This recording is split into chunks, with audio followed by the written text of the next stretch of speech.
Hello, my name is Donny McNichol of Team Animation, and I'd like to talk to you about identifying people issues. In particular, I'm going to describe a simple diagnostic model that we use to identify what the underlying people issues are on projects. You may ask why you need it. Well, I've often been involved with projects where there's been issues and people say, oh, there's a big people issue. And I've always wondered, what exactly do you mean by the people issues? Because it's quite complex. Is it the who? Is it what they're doing? Which group of people? Is it an individual? Is it a team? And that's why we developed the following simple diagnostic to help. The diagnostic was actually was chapter 1 of the People in Project Management Handbook by Gower. And it was put as chapter 1 because it set a kind of context for what was a very rich source of other aspects to do with people in project management. But because it tried to get people to think right at the beginning, when we say people issues, what do we actually mean? So I'll now I'll tell you a little bit more about the diagnostic. As we know, people focused, the term is used very broadly. Other terms used are people side, behavioural side, and some less descriptive and a bit more critical. Projects, as we know, are all about people. That's where the bulk of the energy comes from, and projects succeed or fail through people. So it's critical that when we have people issues, one, we're able to identify what they are explicitly and then deal with them. So this is a practical model that describes the interplay between two different things. The elements of project management, what it is that I would suggest makes up, broadly speaking, what the project management world looks like, and the different layers of perspectives. When we say people, what layer of person from the individual right the way up to almost society, when we say we have got people issues. So the layers are the different layers of perspectives brought by individuals, then by teams, then at an organisational level, and collectively right up to that uber kind of stakeholder layer as well. And the elements are the ways of looking at more broadly the field of project management in terms of the roles that people play, the change we're planning to make, and also how we're going about it. So we combine these, and that's where the diagnostic comes from. But I'll go through each one of these initially just so that you understand the makeup of it. So if you look, this is the different layers of perception. Got a visual there to show you how that builds up from the individual and the relationships up to the teams, the organisation, stakeholder. So the initial layer, if you will, is the individual. The characteristics of you as a person, what is it that you think the issues might be? Next layer up is the kind of groups, the us statement, if you will. It's the group thinks this, the group has got an issue, a people issue. Then there's a layer above, it's an organisational. It's maybe the culture of the organisation that is the issue. And then the layer above that is capturing the broader, very broad stakeholder group. And it could be anything from partners, suppliers, customers, and so on. As a people issue at that level, or as I've said, is it a lower level within the organisation, or is it an issue within the team, or is it actually an individual issue? So those are the different layers. This is one direction. Next one is the different elements, and that's got 3 parts to it, as you can see in this visual. The who, the roles, so you could think about project management in some ways, the success of it as it's what you've meant to achieve, the change itself, have you delivered in the time, cost, scope, and quality, and so on. How you did it, so did you use good process system tools and so on, and also the who it was that carried out the role. So just let me explain a little bit more. You could have a project that is perceived as successful from a what point of view, so it delivers on cost, time, scope, benefits, but actually the how, the way it was done wasn't very enjoyable for the customer, and it wasn't perceived as being done, the how it was done. And the who, the people that were working in the project, maybe they weren't terribly well thought of, the way that they interacted. So the what might have been okay, but the how and the who wasn't. Counter, but you could have had a project that did not go well, and the how wasn't great, the what was delivered wasn't great, but the who, the customer and the stakeholders loved the team, the individuals, the leader, and they felt they did their best job. So in fact, actually, those different elements, it could be any element of the who, the how, or the what that could impact whether something is seen as an issue or not. So between those layers and elements, then you put them together and you get a diagnostic model, which you can see here. So this has got the two different axes, if you will, and what we've done is identified statements in each of them.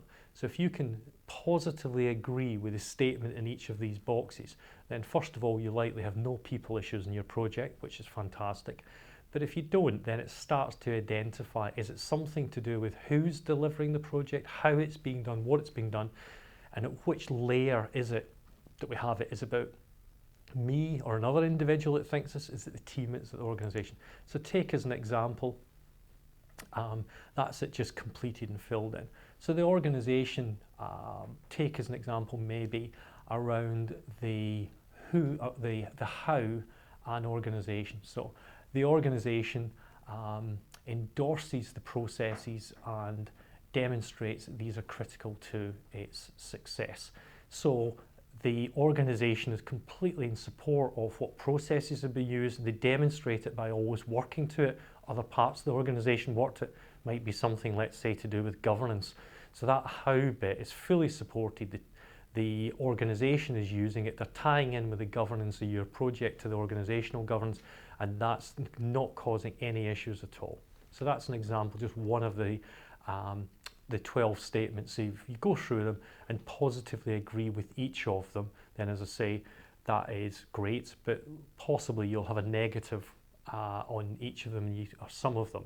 And it will start to help you to identify either vertically or horizontally where the issue lies. So how to use it? So you can be used by practitioners, the model, and ask them to think about each of the points in order, for them to go through the statements and just agree specifically or not with each of them. As an example, people who've used the model have reflected on it and have a couple of examples.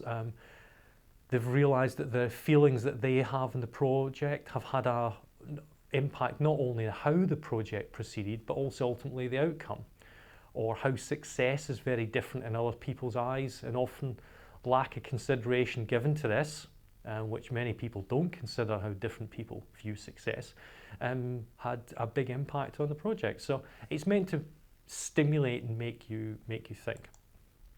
So a process for applying this, just to briefly go through it, to distinguish. So look at think about the project that you're on. Which project is it you want to think about? Then assess, read each of the statements. We would suggest beginning in top left with kind of me and my role, and progressing from left to right, considering us and our roles, etc. And you can either agree or disagree with each statement.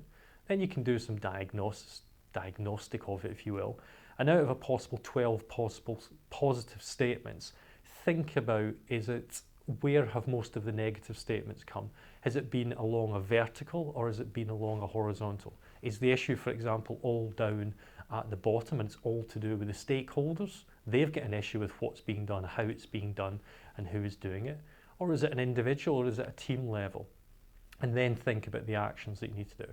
Now, we've also assisted by producing a similar table that's got questions in it. So if you are not able to positively agree with a statement, you can then look at this table, and that's the one that I'm now showing, and some questions that you can ask yourself to think about, well, does this help to explain, or would this make us consider and reflect on it? So if you've got a negative, these are the questions you should ask yourself. This can be used itself just simply to give you an indication as well of the kinds of things that you should be asking during the project around the people side of projects. So when to use it? The core model is written for someone to use during the course of a project, of course, but it's got other uses as well. So alternatively, the project can be used at project initiation. So if the statements are considered in the future, then you could think about it right at the project initiation. Are we setting the project up to make sure that each one of those is positively, each of those statements will be positive? You could do it at project closure and try and do it as thing to identify where the people issues were on the project. Sometimes it's very hard for people to express what exactly they mean by, well, we just had problems with people in the project. Well, what does that exactly mean? That's very helpful for it. The diagnostic could be given to the team. All the individuals could individually collect it, complete it, and then compared. It'd be interesting to see if different people in the team have got the same level of perception. Also, other people can use it, not just project managers, but program managers. If it was completed by each of the project managers, for the program manager, it might give them an insight into where each of his project managers believe that there are people issues in their project, and if there's any commonality of where the issues lie. Similarly, say a portfolio manager pulling all projects and programs across and looking at them. So it can be used in many different ways. We've applied it very practically just to try and get something to have the conversation around when people say that there is an issue with people.